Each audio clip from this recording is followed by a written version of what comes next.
येथील चिमुकली प्रकरणाला नवे वळण, बाळाला पोलीस चौकीत आणणारी महिलाच निघाली आई. पुणे जिल्ह्यातील मुळशी तालुक्यातील पौड येथे बेवारस अवस्थेत आढळलेल्या चिमुकलीच्या प्रकरणाला आता नवे आणि धक्कादायक वळण मिळाले आहे.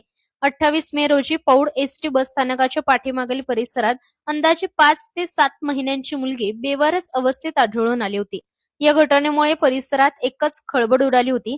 स्थानिक नागरिकांनी तात्काळ प्रशासनाला माहिती दिल्यानंतर बाळाला सुरक्षित ताब्यात घेण्यात आले. सुरुवातीला अज्ञात व्यक्तीने या चिमुकलीला सोडून दिल्याचा संशय व्यक्त केला जात होता. मात्र पौड पोलिसांनी केलेल्या तपासात धक्कादायक माहिती समोर आली आहे. ज्या महिलेने स्वतः त्या चिमुकलीला पोलीस चौकीत आणले होते, तीच महिला प्रत्यक्षात त्या बाळाची आई असल्याचे निष्पन्न झाले आहे. या घडामोडीनंतर पोलिसांनी संबंधित चिमुकलीला सुरक्षिततेच्या दृष्टीने आधार केंद्रात दाखल केले आहे.